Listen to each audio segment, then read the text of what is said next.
Jadi saya very excited sama proses ini. Diagnos akan IPO di angka 50 miliar, di mana penggunaannya 21,3 untuk pengembangan untuk cabang-cabang baru. Sisanya itu untuk modal kerja di tahun 2021 ini. Ya, apakah Anda melihat juga 15 Januari nanti melantai memang timing yang sudah tepat? Seberapa jauh ini sudah direncanakan? Apakah juga bertepatan juga di masa pandemi atau jauh sebelum pandemi sebenarnya sudah ada rencana untuk segera melantai? Sebenarnya gini, proses ini udah lama Pak Emong. Untuk kita udah lakuin udah hampir setahun ini kita beberes perusahaan kita di tahun 2020 kemarin juga di waktu era pandemik menjadikan Diagnos menjadi perusahaan yang sangat tumbuh. Bukan istilah blessing in disguise seperti tadi, tapi kesiapan Diagnos dalam menghadapi pandemik menjadikan Diagnos menjadi perusahaan yang sangat maju pada saat ini. Baik, sudah dipersiapkan sejak lama, momennya saja Pak Mesaya bertepatan di masa pandemi seperti saat ini. Penggunaannya ini seberapa jauh nanti bisa dimaksimalkan khususnya untuk rencana ekspansi dengan dana hasil IPO ini? Untuk dana ekspansi kita memakai 21,3 miliar untuk ekspansi dan 28,7 kita akan gunakan untuk modal kerja perseroan. Untuk angka modal kerja perseroan ini pertimbangan utamanya apa Pak? Sampai dapat figure seperti itu kalau kita mempertimbangkan performa bisnis di tahun-tahun sebelumnya. Betul, jadi kita sudah banyak melakukan sewa, menyewa, kita pakai dana tersebut untuk pengembangan di situ. Oke, kita ke Dokter Ivan. Tadi dokter, pertanyaan utama karena sektor farmasi juga jasa layanan kesehatan rupanya banyak mendapatkan perhatian utama tidak hanya dari masyarakat tapi juga investor secara umum. Apa pandangan Anda keberadaan sektor farmasi dan jasa layanan kesehatan khususnya laboratorium di tengah situasi seperti ini? Ya, kita memang melihat adanya suatu excitement terhadap optimisme bahwa kita ingin cepat menyelesaikan masalah pandemi ini.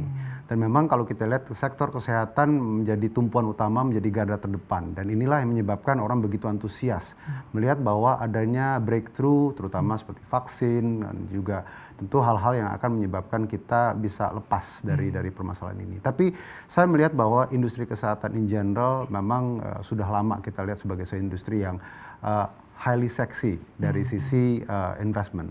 Tapi kita juga melihat bahwa kesempatan saat ini adalah untuk bisa melibatkan masyarakat untuk mendorong semaksimal mungkin, terutama seperti perusahaan-perusahaan kayak Diagnos ini, yang nantinya kita akan bisa mendeliver lebih banyak lagi outlet. Karena memang salah satu challenge yang paling utama adalah untuk bisa menyelesaikan masalah pandemi adalah bagaimana kita bisa melakukan testing sebanyak mungkin dan memberikan vaksinasi secepat mungkin.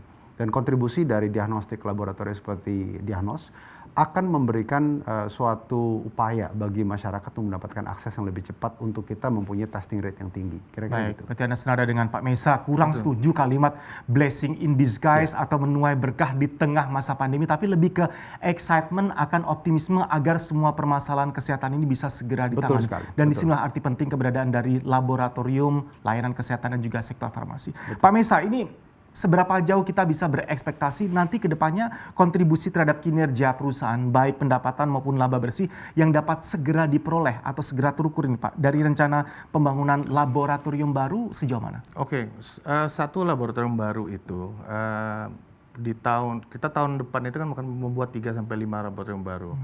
Itu bisa menambah sekitar 3 miliar revenue dari profit dari perusahaan kita. Dan kalau segi omset mungkin bisa naik sekitar 50-60% dari omset dari tahun 2020. Baik, nah mendapatkan sekitar 3 miliar revenue. Selain kita berbicara mengenai laboratorium yang akan dibangun dan akan ada, yang sudah existing ini seberapa jauh sih kontribusi mereka sudah banyak berperan? Yang sejauh ini yang sudah berperan adalah di in term of omset saat ini di cabang-cabang kita sangat bagus sekali. Dari di 2020 ini omset kita bisa dibilang sangat baik gitu.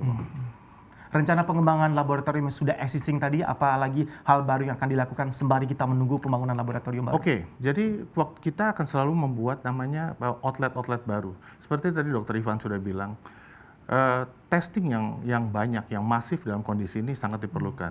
Jadi dalam persiapan menyiapkan cabang baru, outlet-outlet baru itu kita akan kita siapkan di berbagai rumah sakit dan berbagai contoh kayak semacam pelabuhan-pelabuhan. Karena kunci dari keberhasilan dari pandemik ini selesai adalah memperbanyak tes dari lab tersebut. Install aplikasi kami CNBC Indonesia di Google Play Store dan App Store untuk mengikuti perkembangan terkini berita bisnis dan ekonomi.